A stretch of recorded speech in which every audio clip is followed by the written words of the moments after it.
नमस्कार मित्रांनो, आजची ही हॉरर कथा ऐकण्याआधी एक छोटीशी विनंती. जर तुम्हाला गावाकडच्या मातीतल्या आणि काल्पनिक पण खरोखर अंगावर काटा आणणाऱ्या भयानक गोष्टी ऐकायला आवडत असतील तर आपल्या चॅनलला आत्ताच सबस्क्राईब करून ठेवा आणि बेल आयकॉन नक्की दाबा. आजची ही काल्पनिक कथा एका अशा सरकारी अधिकाऱ्याची आहे ज्याचा अंधश्रद्धा आणि भूतखेतांवर अजिबात विश्वास नव्हता. पण कोकणातल्या एका शापित जंगलात पाऊल ठेवल्यानंतर त्याच्या याच विज्ञानाची आणि लॉजिकची कशी दैना झाली हे आपल्याला आजच्या या भागात पाहायला मिळणार आहे. हेडफोन्स लावा, डोळे बंद करा आणि कोकणातल्या त्या अंधाऱ्या जंगलात प्रवेश करा. मनोहर हा एका कडक शिस्तीचा आणि सरकारी नियमांना पक्का असणारा माणूस होता. नुकतीच त्याची मुंबईहून कोकणातल्या एका दुर्गम घनदाट जंगलाच्या विभागात फॉरेस्ट डिपार्टमेंट फॉरेस्ट ऑफिसर या मोठ्या पदावर बदली झाली होती. मनोहर शांत स्वभावाचा होता, पण तो तितकाच तार्किक आणि नास्तिक होता. त्याच्या मते जगात माणसापेक्षा आणि विज्ञानापेक्षा मोठी कोणतीच शक्ती नव्हती. बदलीचा आदेश हातात आल्यानंतर आज त्याला मुंबई सोडायची होती. मुंबईच्या छत्रपती शिवाजी महाराज टर्मिनसवर मनोहर आणि त्याचा बालमित्र सूरज हे दोघे स्टेशनवर उभे होते. रात्रीची वेळ होती आणि दोघेही ट्रेनची वाट बघत होते. मनोहर, कोकणात चाललायस? तिकडची जंगलं जितकी सुंदर आहेत तितकीच ती रात्रीच्या वेळी गूढ असतात. स्वतःची काळजी घे, सूरजने मनोहरच्या खांद्यावर हात ठेवत म्हटलं. मनोहर किंचित हसला. अरे सूरज, मी जंगलाचा अधिकारी आहे. झाडं, जनावरं आणि लाकूड फाटा ही माझी दुनिया आहे. मला कशाची भीती वाटणार? चल, ट्रेन आली. स्टेशनवर ट्रेन आली. मनोहरने सूरजचा हात हातात घेतला. सूरज, चल, कॉल करतो तुला पोचलो की. ओके, चालेल मित्रा. चल, काळजी घे. शुभ प्रवास, सूरज म्हणाला. ट्रेन सुटली. मनोहर शांतपणे आपल्या एसी कोचच्या जागेवर जाऊन बसला. खिडकीबाहेर मुंबईची झगमगती शहरं मागे पडत होती. थोडा वेळ मनोहरने काही फाईल्स चाळल्या, पण रेल्वेच्या संथ गतीने आणि बाहेरच्या गारठ्याने त्याला थोड्याच वेळात गाढ झोप लागून गेली. सकाळचे 6 वाजले असावेत. कोकण रेल्वेच्या खिडकीतून मनोहरला बाहेरचे अथांग डोंगर, नारळी पोफळीच्या बागा आणि दाट धुकं दिसू लागलं. निसर्गाचा आनंद घेत त्याने गरम चहाचा आस्वाद घेतला. गाडी कोकणातल्या एका छोट्या दुर्गम स्टेशनवर थांबली. साधारण सकाळी 10 वाजेपर्यंत मनोहर आपल्या स्टॉपवर पोचला होता. त्याने आपले सामान उचलले आणि तो स्टेशन बाहेर आला. इथून पुढे त्याला सरकारी कॉटेजकडे जाण्यासाठी रिक्षा करून जावं लागणार होतं. पण मनोहर कर्तव्याला पक्का होता. तो थेट कॉटेजकडे न जाता जंगलाच्या मध्यभागी असलेल्या आपल्या वनविभागाच्या मुख्य ऑफिसला पोचला. ऑफिस जुन्या काळातील दगडी बांधकामाचे होते. मनोहर जसा ऑफिसच्या मुख्य हॉलमध्ये पोचला तसं त्याला आतलं वातावरण काहीतरी विचित्र वाटलं. सगळे कर्मचारी एका कोपऱ्यात घाबरून उभे होते आणि हॉलच्या मध्यभागी एक अक्राळ विक्राळ तांत्रिक उभा होता. त्याच्या अंगात काळी कपनी होती, गळ्यात हाडांच्या माळा होत्या आणि त्याचे डोळे लालबुंद होते. तो तांत्रिक एका कर्मचाऱ्याच्या समोर बसून काहीतरी काळी जादू करत होता. हवेत राख उडवत होता. मनोहरचा संताप अनावर झाला. तो ताठ पाऊल टाकत पुढे गेला. कोण आहात तुम्ही आणि काय चाललंय माझ्या सरकारी ऑफिसमध्ये हे? मनोहरच्या आवाजाने पूर्ण ऑफिस तणाणलं. तेवढ्यात तिथला एक जुना शिपाई सावळाराम परत मनोहरपाशी आला. त्याने मनोहरला ओळखलं होतं. तो थरथरत्या हाताने मनोहरला म्हणाला, साहेब साहेब असं करू नका. लय बेकार माणूस आहे तो. तांत्रिक बाबा आहेत ते. त्यांच्या नादी लागू नका साहेब, लय वाईट होईल. तुम्ही चला, मी तुम्हाला तुमच्या घरी सोडतो. मनोहरने सावळारामला बाजूला ढकलले. अशा ढोंगी आणि भोंदू माणसांना मी मुंबईत चांगलाच सरळ केलाय. हे सरकारी ऑफिस आहे, तुमचा अंधश्रद्धेचा अड्डा नाही. मनोहर पुढे गेला. त्याने त्या तांत्रिकाचा हात घट्ट पकडला. तांत्रिकाचा हात बर्फसारखा थंड होता. मनोहरने आपली पूर्ण ताकद लावली आणि त्या तांत्रिकाला फरफटत ऑफिसच्या बाहेर काढले आणि गेट बाहेर ढकलून दिले. ऑफिसमधले सगळे कर्मचारी भीतीनं थरथर कापू लागले. एकमेकांमध्ये कुजबुजू लागले. अरे देवा, हे काय करून बसले नवीन सर? आता काही खरं नाही आमचं. त्या तांत्रिकानं जमिनीवरून उगताना मनोहरकडे एक असा कटाक्ष टाकला ज्यानं मनोहरच्या काळजाचा ठोका चुकवला. तांत्रिकाच्या चेहऱ्यावर राग नव्हता, तर एक क्रूर हसू होतं. त्यानं आपल्या काळ्या बोचक्यातून एका कपड्याची जुनी बाहुली काढली. ती बाहुली विचित्र दिसत होती, जणू एखाद्या 4 वर्षाच्या लहान मुलाची आकृती असावी. तांत्रिकानं मनोहरकडे पाहत एक सुई काढली आणि ती सुई त्या बाहुलीच्या छातीत आणि डोक्यात जोरात टोचली आणि ती बाहुली मनोहरच्या समोर जमिनीवर फेकून दिली. सगळे कर्मचारी ते बघून डोळे बंद करून देवाचा धावा करू लागले. तांत्रिक एका भयानक आवाजात हसला आणि जंगलाच्या वाटेनं निघून गेला. मनोहरने हसून दाखवले. तो बाहेर आला आणि त्याने त्या बाहुलीला लात मारून समोरील एका वडाच्या झाडापाशी फेकून दिले. ढोंगी साला, असं म्हणत मनोहर पुन्हा ऑफिसच्या दिशेने निघाला. अचानक मनोहरच्या मागून अगदी त्याच्या कानाच्या जवळ एक विचित्र आवाज आला. तो आवाज एका 4 वर्षाच्या लहान मुलाचा रडण्याचा आणि हसण्याचा एकत्रित आवाज होता. मनोहर जागीच थांबला. त्याच्या अंगावर पहिल्यांदा काटा आला होता. त्याने झटकन मागे वळून बघितलं, पण तिथे वडाच्या झाडापाशी ती बाहुली नव्हती. तिथे फक्त रिकामी जागा होती. मनोहरनं स्वतःला सावरलं. माझा भास असेल असं म्हणत तो ऑफिसच्या आत निघून गेला. दिवसभराचं रिपोर्टिंग आणि कामाचं चार्ज घेऊन मनोहर रात्री 6 वाजता आपल्या कॉटेजकडे निघाला. जंगलातला रस्ता अगदी लहान आणि अंधारा होता. गाडी चालवताना मनोहरला सतत जाणवत होतं की झाडांच्या आडोशानं कोणीतरी धावतंय, कोणीतरी त्याचा पाठलाग करतंय. मनोहर सरकारी कॉटेजला पोहोचला. ते कॉटेज जंगलाच्या एका एकांत भागात होतं. तिथे मनोहर एकटाच राहणार होता. फक्त त्याची काळजी घेण्यासाठी, जेवण आणि साफसफाई करण्यासाठी ऑफिसनं एका स्थानिक गड्याला ठेवले होते, ज्याचं नाव होते तुकाराम. रात्रीचं 8 वाजले होते. तुकारामनं रोजच्यासारखं जेवण तयार केलं आणि तो मनोहरला बोलवण्यासाठी त्याच्या रूममध्ये गेला. साहेब, चला, जेवण तयार झालंय, गरम आहे, जेवून घ्या. मनोहर डायनिंग टेबलवर आला.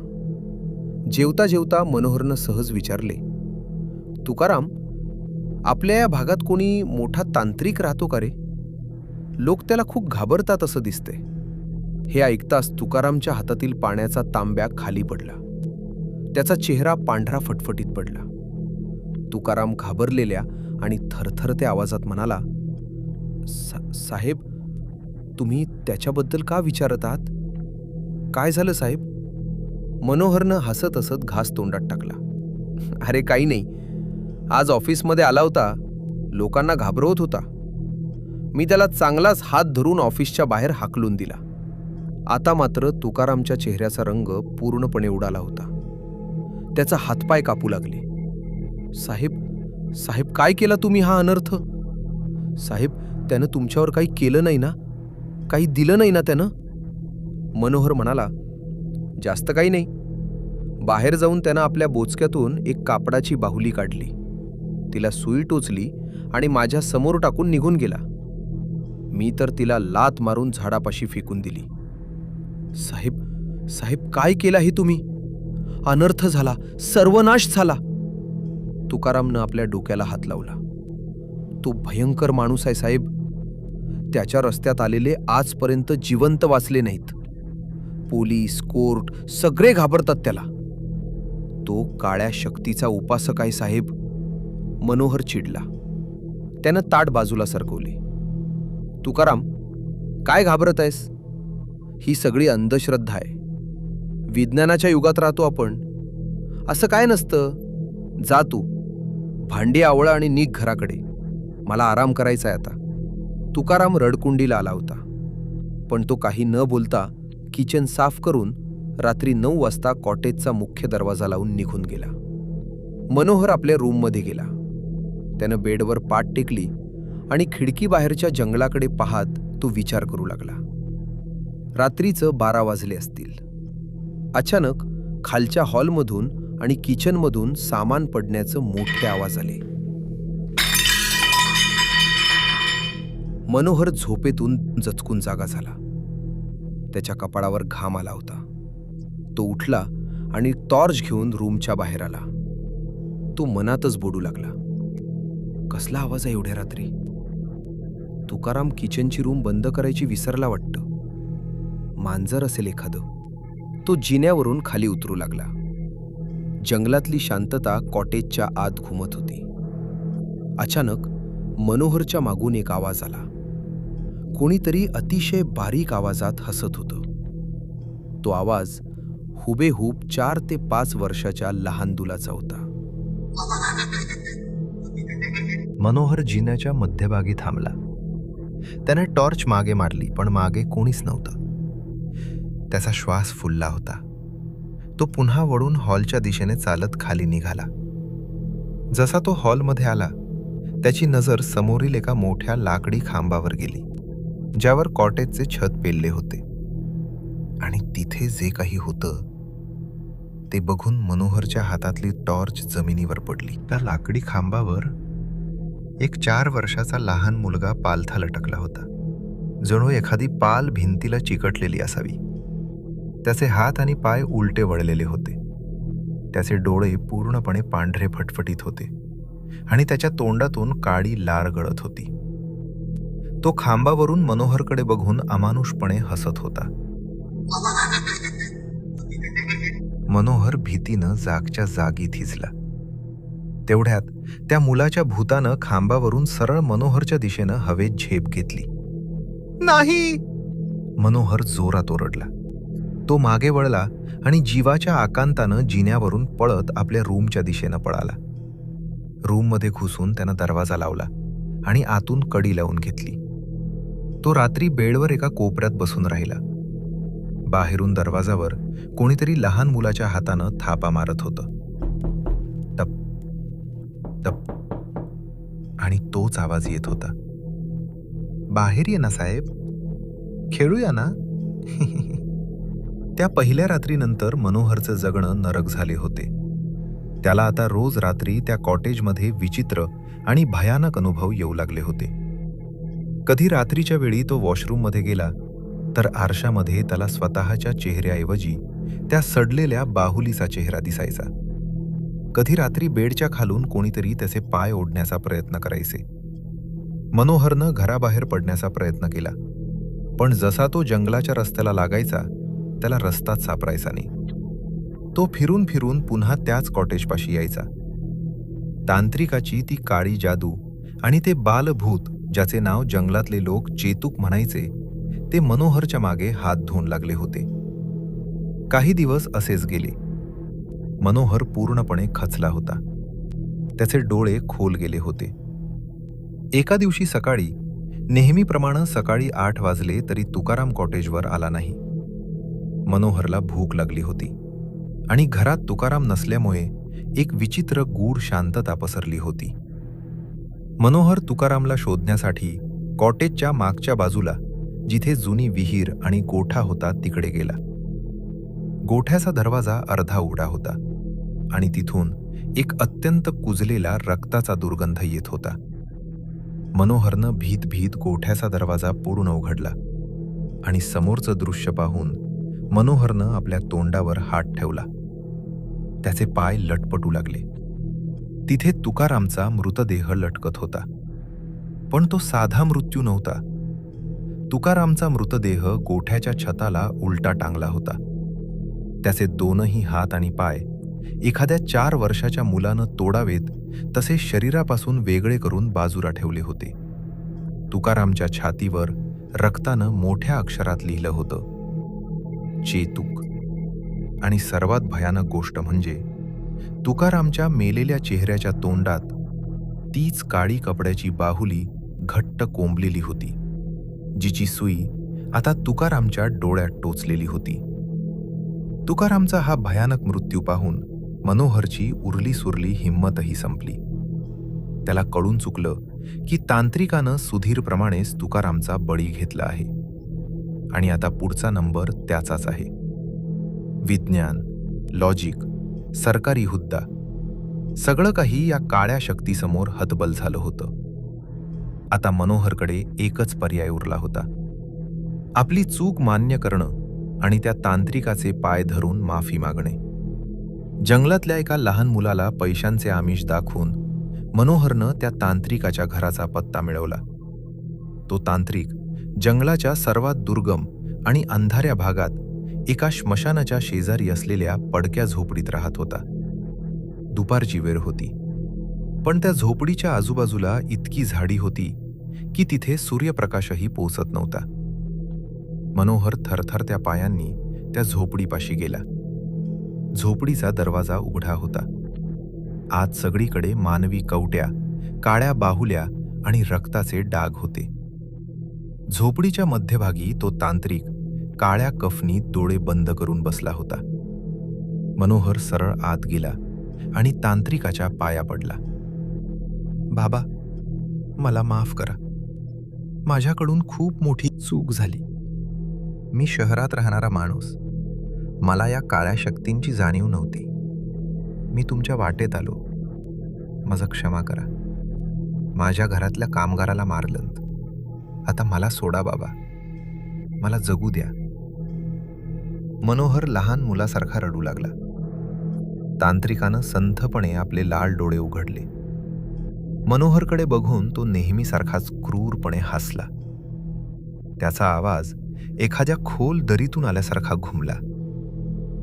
मनोहर, तुला तुझी चूक समजली हे चांगलं झालं. मी तुला माफ केलं. माझ्या अंगातली काळी शक्ती आता तुझ्यावर रागवणार नाही. मी माझं चेतूक तुझ्यावरून काढून घेतो. मनोहरला वाटलं की आपण वाचलो. तांत्रिकानं त्याला झोपडीबाहेर जाण्याचा इशारा केला. मनोहर आनंदानं झोपडीबाहेर आला आणि धावत गावाच्या दिशेनं निघाला. पण गावात पोहोचताच त्याला दुसरीच धक्कादायक बातमी मिळाली. गावाच्या वेशीवर लोकांची मोठी गर्दी जमली होती. पोलीस आले होते. मनोहर गर्दीतून पुढे गेला. तिथे नदीच्या कडेला असलेल्या एका जुन्या झाडाखाली एक कुजलेले प्रेत पडले होते. पोलीस इन्स्पेक्टरनं प्रेतावरचे कापड बाजूला केले आणि मनोहर जागच्या जागी कोसळला. ते प्रेत त्याच तांत्रिकाचे होते. लोकांच्या मते तो तांत्रिक 3 दिवसांपूर्वीच नदीत बुडून मरण पावला होता आणि त्याचं हे कुजलेले प्रेत आज गावकऱ्यांना सापडले होते. माझं डोकं चक्रावून गेलं. जर तांत्रिक 3 दिवसांपूर्वीच मेला होता, तर आत्ता अर्धा तासापूर्वी झोपडीत मनोहरच्या समोर बसून ज्यानं त्याला माफ केलं असं म्हटलं होतं, तो कोण होता? पुढच्याच क्षणी मनोहरच्या मागे असलेल्या दाट झाडीतून पुन्हा तोच 4 वर्षाच्या मुलाचा आवाज आला.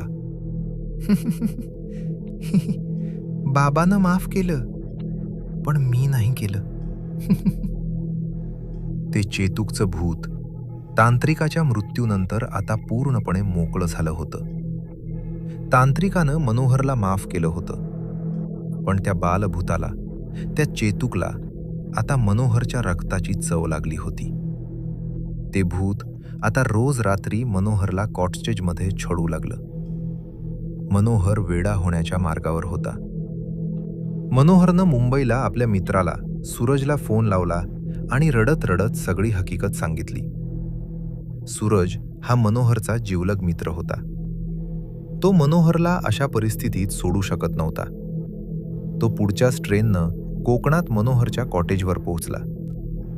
रात्रीच्या वेळी जेव्हा सूरज त्या कॉटेजमध्ये आला, तेव्हा त्यानं स्वतः त्या चेतूकचा अक्राळ विक्राळ अवतार पाहिला. रात्री जेवताना डायनिंग टेबलवरच्या प्लेट्स आपोआप हवेत उडू लागल्या. जिन्यावरून एक पांढरी आकृती 4 पायांवर धावताना सूरजनं स्वतः पाहिली. मनोहर, आपण इथून सरळ पळून गेलो तर हे भूत आपल्या मागे मुंबईलाही येईल. काळ्या जादूचा हा नियम आहे. जोपर्यंत त्या भूताला खात्री पटत नाही की त्याची शिकार संपलीये, तोपर्यंत ते सोडत नाही. सूरजनं विचार करून म्हटलं. मग काय करायचं सूरज? मी मरून जाऊ का? मनोहरनं डोक्याला हात लावला. सूरजच्या डोक्यात अचानक एक विचित्र आणि भन्नाट आयडिया आली. मनोहर, तुला मरावं लागेल, पण खरं नाही. आपल्याला तुझ्या मरणाचं नाटक करावं लागेल. चेतुकला वाटलं पाहिजे की मनोहर मरण पावला आहे. जेव्हा त्याचा हेतू पूर्ण होईल तेव्हा ते भूत शांत होईल किंवा दुसरी शिकार शोधेल. योजना ठरली. सूरजनं बाजारातून एक मानवी आकाराचा मोठा पुतळा आणला. त्याला मनोहरचे कपडे घातले आणि कॉटेजच्या आतल्या रूममध्ये बेडवर झोपवून ठेवले. रात्रीचे ठीक 12 वाजले. कॉटेजच्या बाहेर वारा सुटला होता आणि खिडक्यांवर थापा पडू लागल्या होत्या. धाड धाड धाड. चेतूक आत येण्याचा प्रयत्न करत होतं. मनोहर, आताच वेळ आहे. घराला आग लाव, सूरज ओरडला. मनोहर आणि सूरजनं कॉटेजच्या 4ही बाजूंनी रॉकेल आणि पेट्रोल ओतले. मनोहरनं हातातील पेटती मशाल कॉटेजच्या पडद्यांवर आणि लाकडी खांबांवर फेकली. काही सेकंदातच त्या सेन्या लाकडी कॉटेजनं रौद्र रूप धारण केले. आगीच्या मोठ्या ज्वाला आकाशात उठू लागल्या. आगीच्या त्या ज्वालांमधून कॉटेजच्या आतून एका लहान मुलाच्या रडण्याचा आणि किंचाळण्याचा भयानक आवाज आला. चेतूक त्या घरात अडकलं होतं आणि त्याला वाटलं की बेडवर झोपलेला मनोहर आगीत जळून खाक झालाय. चेतूकचा तो अकराळ विक्राळ आवाज हरू शॅडोजमध्ये विरून गेला. तांत्रिकाची ती काळी शक्ती, ते चेतूक त्या जळत्या घरात स्वतःच्या अंताकडे गेले. किंवा तसा भास मनोहर आणि सूरजला झाला. मनोहर आणि सूरज आगीच्या प्रकाशात मागच्या जंगलाच्या वाटेनं पळत सुटले. ते थेट स्टेशनवर आले आणि रात्रीच्या पहिल्या ट्रेननं कोकण सोडून कायमचे मुंबईला निघून गेले. या भयानक घटनेला आता 6 महिने उलटून गेले होते. मनोहरनं कोकणातल्या त्या नोकरीचा राजीनामा दिला होता. त्यानं जंगलातली दुनिया कायमची सोडली होती. आता तो मुंबईतल्या आपल्या जुन्या गर्दीच्या भागात असलेल्या फ्लॅटमध्ये राहत होता. मुंबईच्या गजबजलेल्या वातावरणात आणि गाड्यांच्या हॉर्नच्या आवाजात त्याला सुरक्षित वाटत होतं. तो आता पुन्हा सामान्य जीवन जगण्याचा प्रयत्न करत होता. कोकणात जे घडलं ते एक वाईट स्वप्न होतं असं समजून तो विसरण्याचा प्रयत्न करत होता. आज शनिवारची रात्र होती. मुंबईत मुसळधार पाऊस पडत होता. रात्रीचे ठीक 12 वाजले होते. मनोहर आपल्या खोलीत बेडवर बसून लॅपटॉपवर काहीतरी काम करत होता. खिडकीबाहेर पाऊस कोसळत होता आणि विजा कडकडत होत्या. अचानक पावसाच्या आवाजाला भेदून मनोहरच्या खोलीच्या खिडकीच्या काचेवर बाहेरून कोठल्या तरी छोट्या हातानं थाप मारल्याचा आवाज आला. टप टप टप. मनोहरचे हात लॅपटॉपवर खिळले. त्याचे हृदय जोरात धडधडू लागले. हा मुंबईचा 3रा मजला आहे. बाहेर गॅलरी नाहीये. खिडकीबाहेर सरळ खाली रस्ता आहे. मनोहरनं स्वतःला प्रयत्न केला. त्यानं भीत भीत आपली नजर खिडकीच्या काचेकडे वळवली. बाहेर पाऊस पडत होता. विजा कडकडत होत्या आणि त्या विजेच्या प्रकाशात खिडकीच्या काचेला बाहेरून चिकटून तोच 4 वर्षांचा लहान मुलगा हवेत लटकला होता. त्याचे पांढरे डोळे सरळ काचेच्या आरपार मनोहरकडे पाहत होते. त्याच्या तोंडावर तेच क्रूर अमानुष हसू होतं. मनोहर जागीच थिजला. चेतूक मेला नव्हता. तो मुंबईतही मनोहरच्या पाठीवर बसून आला होता आणि हा भयानक खेळ आता कधीच संपणार नव्हता.